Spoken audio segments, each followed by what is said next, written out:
തിരഞ്ഞെടുപ്പ് വെറും രാഷ്ട്രീയ തീരുമാനമാകാതെ വികസനത്തിലേക്കുള്ള ചുവടുവയ്പാകട്ടെ. 2026 കേരള നിയമസഭാ തിരഞ്ഞെടുപ്പിന് മുന്നോടിയായി BJP ദേശീയ അധ്യക്ഷൻ നിതിൻ നബീൻ പുറത്തിറക്കിയ തിരഞ്ഞെടുപ്പ് പത്രികയിലെ വികസിത കേരളത്തിനായുള്ള NDAയുടെ വാഗ്ദാനങ്ങൾ നോക്കാം.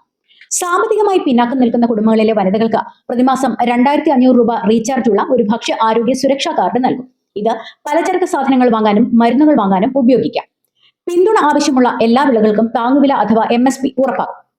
തോട്ടമേഖലയിലെ നിയമങ്ങളും വന നിയമങ്ങളും ഭേദഗതി ചെയ്ത് പ്ലാന്റേഷൻ ഭൂമികളിൽ ഇടവിള കൃഷി അഥവാ മൾട്ടിക്രോപ്പ് അഗ്രികൾച്ചർ നടത്തുന്നതിനുള്ള അവസരം ഒരുക്കും.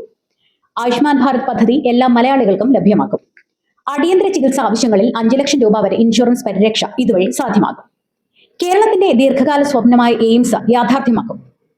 സാമ്പത്തികമായി പിന്നാക്കം നിൽക്കുന്ന കുടുംബങ്ങൾക്ക് ഓണത്തിനും ക്രിസ്തുമസിനും ഓരോന്ന് വീതം വർഷത്തിൽ 2 സൗജന്യ LPG സിലിണ്ടറുകൾ നൽകും.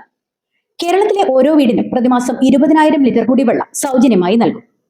സാമ്പത്തികമായി പിന്നാക്കം നിൽക്കുന്ന കുടുംബങ്ങളിലെ ഗൃഹനാഥകൾക്കും വിധവകൾക്കും 70 വയസ്സിന് മുകളിലുള്ള മുതിർന്ന പൗരന്മാർക്കും പ്രതിമാസം 3000 രൂപ ക്ഷേമ പെൻഷൻ നൽകും. തിരുവനന്തപുരത്തെയും കണ്ണൂരിനെയും ബന്ധിപ്പിച്ചുകൊണ്ട് അതിവേഗ റെയിൽ ശൃംഖല. കൊച്ചി മെട്രോയുടെ എല്ലാ ഘട്ടങ്ങളും പൂർത്തിയാക്കും. കൂടാതെ തിരുവനന്തപുരത്തും കോഴിക്കോട്ടും പുതിയ മെട്രോ സർവീസുകൾ. കേരളീയർക്ക് പുതിയ തൊഴിൽ നൽകുന്ന സംരംഭങ്ങൾക്ക് ഓരോ നിയമനത്തിനും 1 ലക്ഷം രൂപ വരെ കുറഞ്ഞ പലിശയിൽ ലോൺ ലഭ്യമാക്കുന്ന എംപ്ലോയ്മെന്റ് ലിങ്ക്ഡ് ഇൻസെന്റീവ് സ്കീം. വിഴിഞ്ഞത്തെ ഒരു പ്രധാന വ്യവസായ കേന്ദ്രമാക്കി വികസിപ്പിക്കും. ഇതിനായി ship repair and marine engineering cluster, Nemam yard മുതൽ വിഴിഞ്ഞം തുറമുഖം വരെ എലിവേറ്റഡ് ഡബിൾ റെയിൽ പാത, തുറമുഖത്തിന് ചുറ്റും പ്രത്യേക വ്യാവസായിക ഇടനാഴി. അടുത്ത 5 വർഷത്തിനുള്ളിൽ സർക്കാർ വിദ്യാലയങ്ങളിൽ ഐച്ഛികമായി ഇംഗ്ലീഷ് മീഡിയം വിദ്യാഭ്യാസം ലഭ്യമാകും. ക്ഷേത്രഭരണത്തിൽ ഭക്തരുടെ പങ്കാളിത്തം വർദ്ധിപ്പിക്കുന്നതിനായി ദേവസ്വം ബോർഡുകൾ പുനഃസംഘടിപ്പിക്കും. ഇതിലൂടെ ശബരിമല, ഗുരുവായൂർ തുടങ്ങി എല്ലാ ആരാധനാലയങ്ങളും സംരക്ഷിക്കും.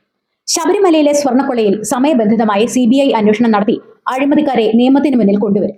ഭക്തർക്കായി അടിസ്ഥാന സൗകര്യങ്ങൾ വികസിപ്പിക്കുന്നതിന് ശബരിമല അടിസ്ഥാന സൗകര്യ വികസന മിഷൻ ആരംഭിക്കും.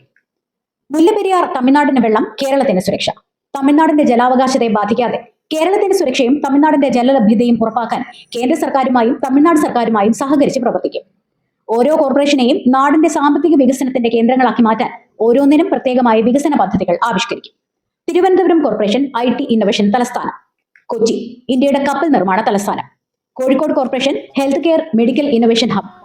തൃശൂർ കോർപ്പറേഷൻ കേരളത്തിന്റെ സാംസ്കാരിക വിനോദസഞ്ചാര തലസ്ഥാനം. കൊല്ലം കോർപ്പറേഷൻ സമുദ്രോത്പന്ന കയറ്റുമതിക്ക് മുൻഗണന നൽകുന്ന അന്താരാഷ്ട്ര നിലവാരമുള്ള blue economy cluster. Kannur corporation defence innovation hub. ഇനി ഒറ്റ ചോദ്യം മാത്രം: കേരളം ഇത്തരമൊരു വികസനം ഡിസേർവ് ചെയ്യുന്നില്ലേ?